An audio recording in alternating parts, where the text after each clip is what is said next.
Although Wenton Fox had that huge run that resulted in 41 yards with the penalty. Another Robinson player that has picked up right where he left off from last game is junior Brian Leidy on the defensive end. He already had that big sack and some key tackles. I spoke with Mark Bendorf about him before the game, and he said he's a player who always plays all over the field, and Bendorf really likes his effort. Welcome back to Fios 1. Jim Larinaga standing by with Monika Moore.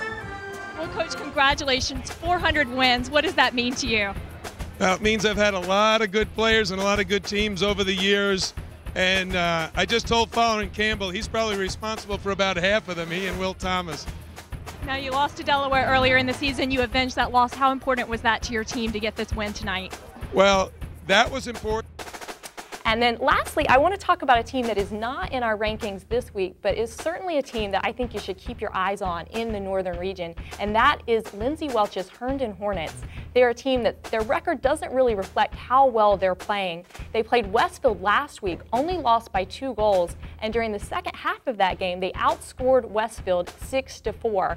Several players over there having a great year so far, among them Liz Mann and Jessica Singer. So Herndon, certainly a team to keep your eyes on. They could shake some things up in a very tough Concord district this season. I'm standing here with our player of the game, Molly Ford, and head coach Ricky Freed. Now, Coach, you guys are no stranger to the championship. You've been there the past 2 years, but it never gets old. How does it feel? It's very exciting. Obviously, we set as one of our goals to win the Big East, and now we have set ourselves up to attain that goal.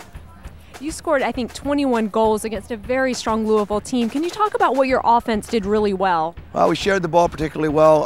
I thought we got a lot of very good transition opportunities. We head to the last week of the final season. What closing thoughts do you have for us here tonight? Well, I think another plus tonight for Robinson was their defense. Certainly 2 of their strongest defenders, Partonen and Evans. Partonen normally draws the toughest defensive assignment. Evans gets the second defensive assignment. They both played really well tonight on both the offensive and defensive ends, and certainly that's something they're going to build upon going into the postseason. They'd come right back. But you can't do that. I mean, that's what they've done the past few weeks is they're down and they come back at the wire. That's what they did against TC. That's what they did against Lee. And I was waiting for them to do it against West Springfield. Exactly. And so South County is one of the most exciting teams, in my opinion, in the region because you just never know what's going to happen in their games. And I got to tell you, they got just the whole atmosphere on Friday. All the stands were filled. It was homecoming. It was just a great night to be at a football game. I'm BJ Kubarulis alongside of Phil Palazzani, and Monika Moore now's got a report from the sidelines.